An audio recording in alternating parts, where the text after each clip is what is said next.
I did you check your email. Welcome. Hi, fellow Toastmasters and distinguished guests with an S. I'm doing my first pathway speech. Right there, it says clip. Just don't worry. But you really have to watch the timestamp. Did you read the email? We'll just give the president a moment. Won't be cued right now, so it's fine. Okay, so my speech is, how coachable are you? Okay, if everyone feels comfortable, just stand up really quick. If you don't feel comfortable, no pressure to stay seated. Now put your hand like this and say, hi-ya! Hi-ya! Awesome. Take a seat. What did you think about when you first did that? Karate Kid. Yes! Yes! Probably lots of your first thought was, oh, it's karate. Well, as you may or may not know, I did karate for about a little over 15 years of my life. You probably wouldn't have guessed that was my sport of choice, but it was. Actually, that was really good. That's fine though.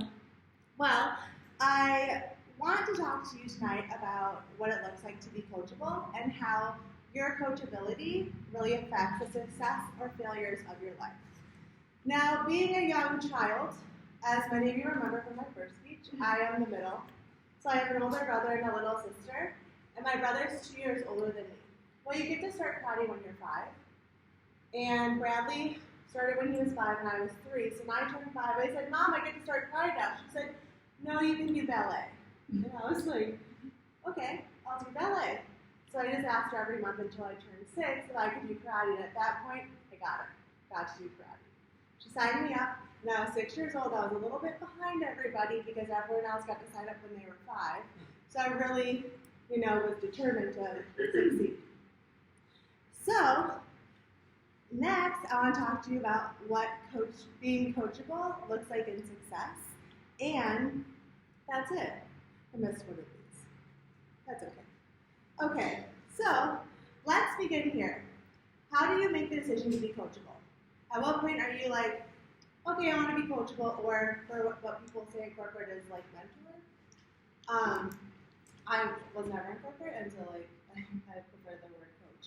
So anyways, so here we are, and how many of you have ever been on a team? Okay, ever been a coach for a team? And then ever had a private coach, just like you with a coach? Yeah. So I would say any of you that experience this would say that coach in that moment really determined my success.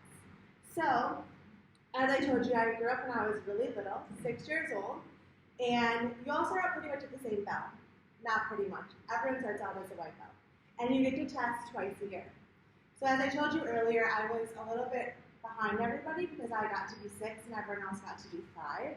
So I really got to focus, and I really decided in my brain I'm going to be coachable whether I like it or not. That leads to my next thing. When it's hard, do you still want to be coachable? So I remember being in class one day, and we were working on this technique. And I thought, oh, I'm bored. I don't really like this technique. I'm just going to do something else while everyone else can go do that. So while everyone else was working on their own, while everyone else was working on the technique that they were supposed to be working on, I decided to do my own thing. Then my coach came up to me and said, hey, what are you doing? And I said, well, here's the thing. I'm kind of bored with that, so I'm just going to do something different, and we'll go from there. He goes, no, you can either do what everyone else is doing, or you can sit down. And I said, oh, okay. And in that moment, I remember being about 10 years old, deciding I get to be coachable in this moment, or I get to do my own thing. So I swallowed my pride, I got back up, and I said, okay, I'll go back to this technique. It was simple, it was boring, and I got to do it for the rest of the class, and the next class, and the next class. So, I remember being very negative in that moment. Although I went back to class, I remember being really negative, and he said to me, you can either keep focusing on your negativity, or you can shift your focus and be determined at being good at what I'm asking you to do. And I thought, okay, guess I get to really change in this moment. So I shifted, and I really just focused on okay, how am I going to be coachable? Okay, how am I going to do this well? Okay, I have all this negative energy and I get to redirect it to something positive. So I did. And finally, I want to talk to you about how that one technique was actually the technique that led me to win the world championship. I know you would have never thought that was what I did growing up. But it was simple and it was basic. But I remember looking back on that moment, 8 years when I won the championship, I was 16 years old. I remember this moment, I was about 9 or 10. So years and years after that moment, it stuck with me for years and years after. Because once I won the world championships, I was like, oh, that's the technique that I thought in one moment was too boring. That I thought in one moment that I was too good to do, that I didn't want to do. But it's actually what got me to the place that most people train their whole lives for. So, in this moment, I thought, when I was being interviewed for this World Champions, I couldn't get my head off of this whole, oh, this was a technique that you were too good to do.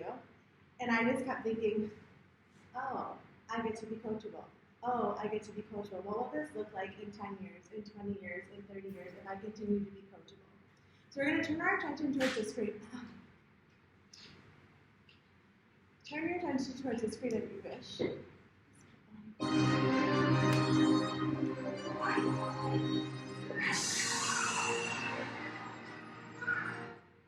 Perfect. And at the bottom, it says winner. That's because there's so much happening in these 8 seconds that we don't actually realize that we don't pay attention. One is that Daniel, in that moment, right before this clip, his opponent was talking trash to him. So that means in that moment, Daniel had to make the decision that he was going to overcome mental obstacles. Also, what you don't see is why he was actually on one leg is because his opponent kicked him in the knee and got an illegal move to his knee. So he only had part of his physical body to use. And his coach gave him that look. You know the look that like maybe a parent, a grandparent, or nanny gave you? Like, I either did something or I should be doing something else. Mr. Miyagi gave him that look. And he knew I can either focus on all the things that are stopping me, or I can focus on how I'm going to win this match. And he did, and he did. He redirected all of his energy to right in the face. And then he won! Let's all give Daniel a round of applause. So I leave you all with this one question. Are you coachable? Thank you, fellow Toastmasters. And that's I leave you coach. Oh, it's